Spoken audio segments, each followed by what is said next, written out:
Today we're going to be getting into Colorado 14ers, why people are so obsessed with them, and why you might want to add some of these to your bucket list. So what the heck are Colorado 14ers? So they're just as they sound, mountains that are above 14,000 feet. Colorado has 58 peaks that are above 14,000 feet. Yes, this is 14,000 feet above sea level. And with that comes a lot of significant challenges that we'll talk about a little bit later. But the first thing we want to talk about is what are the coolest things about the 14ers and why am I and many other people obsessed with them? So like I said before, it's a list of 58 peaks that a lot of hikers, especially if you're living in Colorado, will set out to complete all of them. And these range from peaks that are class 1 to all the way to class 5. So what class 1 means is that you're basically just hiking on a well-established trail. And an example of a 14er like that would be Quandary Peak. So this is your run-of-the-mill trail that anybody can do and pretty much get up as long as you can contend with the altitude that we'll talk about a little bit later. Class 2 is where you have some off-trail sections. You have scree and boulder fields, but again, nothing that's going to light up your brain as danger. That could be something like Mount Albert. Class 3 is hands and feet scrambling. There's a little more exposure to that,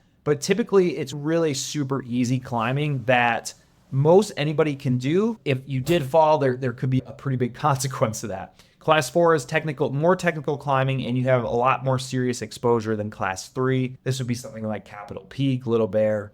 And then Class 5 is where you actually get into the Yosemite climbing rating system. When you see rock climbers, they're climbing on a Class 5 rating system. So then that goes from 5.0 to 514. I don't even know if it's 515 nowadays. So what I'm trying to say with this is these 14ers, all these 58 have something for every single type of person. Whether you're looking for something really spicy to climb and scramble, or if you're just looking for a nice chill type of day hike, or maybe even going into backpacking and doing some of these 14ers. And that's one of the things that I find really cool about 14ers is that you can get a wide plethora of trails. No 14er really is the same thing. And you can have a sense of progression for this, right? Because you can start with these class 1 hikes, get all those done, then move up to class 2, class 3, class 4, class 5.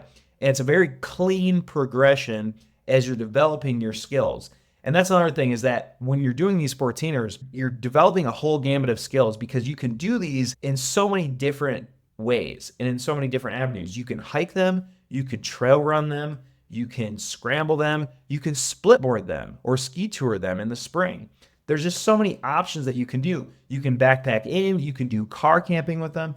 And there's just so many things that, like I said, no mountain is really the same. Another really cool part of it is that there's a huge community around it, just a huge culture on Reddit. One of my favorite pages is called 14ers.com. That's where I'm looking at all the 14er conditions before I go. People will leave trip reports, all that good stuff. There's Facebook groups, you name it. And these things are just very, very popular and really entrenched in the culture of Colorado. And really every single peak, obviously, if you're at 14,000 feet, is going to have a incredible, unique view. I remember my first ever 14er, it was Columbia and Harvard. I don't know which one I did first. I think it was Harvard. And we did a traverse over to the other 14er, but going up to the top, it was super windy. But then when we got on the back side of it, there was a bunch of snow. It was earlier summer. And we could ski glissade down this snow. And it was just like the most magical view I'd ever seen. And it really hooked me into doing a lot more of these climbs, then eventually trying to complete these. The other really cool thing is that you get to travel to different parts of the state. If I turn around and look at the map of Colorado 14ers behind me, which I'll talk about a little bit later in this episode, it's a scratch off. You can see that I've done most of the ones that are going to be closest to me, which are in Laramie. Basically, not a lot of them that are in the south or southwest that are in the San Juans or even close to like New Mexico. And I would never think to visit that part of Colorado if it wasn't for those 14ers. So it's just a really cool way to see different areas of the state and have an excuse for doing so, essentially. Now, a lot of these 14ers are just a few hours away from Denver, Boulder, or Colorado Springs. So a lot of those, especially those class 1 ones, can be really super accessible for people that are just trying to dip their toes into it. And Again, I want to touch on the variety of disciplines with the 14ers. So you can blend hiking, scrambling, trail running, splitboarding, technical mountaineering, and car camping. Essentially, like I said before, no 14er is the same. And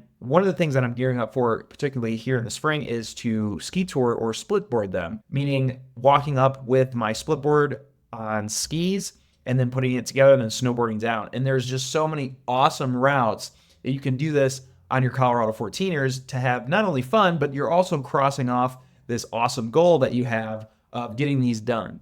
And then when I get into summer, I'm going to be doing a lot more trail running and scrambling type stuff, and also combining that either possibly with backpacking some of them, which we've done in the Chicago Basin when we had to do 4 of them, or most of the time I'll do car camping. And this is a really good fun way to really optimize your car camping setup. I would really recommend getting a platform, right? So you could be comfortable in your car, creating one of those and really optimizing your car camping skills to then take that to other areas or do other things.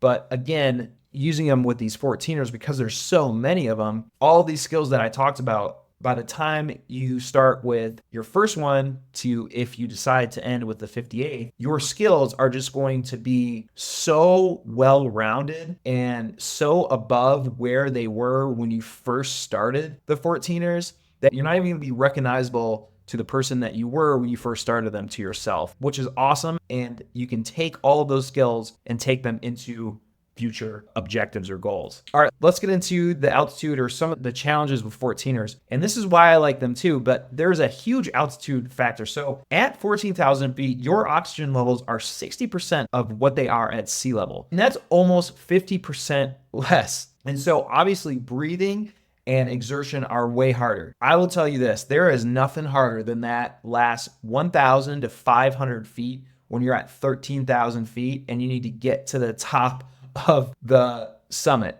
And a lot of these peaks are going to be over 14,000 feet. They could be 14.3, 14.2. So once you hit 13,000, that's like where it really, if you're not altitude sick before, that's when things really start to seem to slow down. And it just takes forever to get to that 1,500 feet left. Obviously, going up to 14,000 feet is quite a big deal. And a lot of people will use these to do altitude training for doing bigger objectives like Rainier or Denali. I actually had a buddy that did Bierstadt and Evans with me via the Sawtooth Traverse that was actually training for Rainier and wanted to go up to 14,000 feet. You stay up there for quite a long time, so it's a really good way to get altitude trained. In addition to that, especially in the summer months, you are going to be contending with storms and monsoon season. Now, the first time I learned about monsoon season was when I did the Colorado Trail in 2021, and I didn't know what the heck that even meant. But essentially what that means is that real moist air comes from the Gulf. I think it's called the Gulf of America now, but it'll come from there and it'll come up, and then in the afternoons, it'll combine with, I don't know, hot or warm, whatever, but air in the mountains. And then a lot of times it will storm in the afternoon. So one of the things that you really have to be aware of is these weather patterns. And one of the best tips that I can give you is to be off the mountain by about noon or 1 o'clock p.m. Yes, that sounds early, and that means that you have to start early. But that's just something that you have to contend with, because the last thing you want to do is be at 14,000 feet, a few thousand feet above tree line, and then getting a storm on you with lightning and hail. And I've been there before, and it's not fun. So it's one of the things that you really have to contend with when you're looking at 14ers.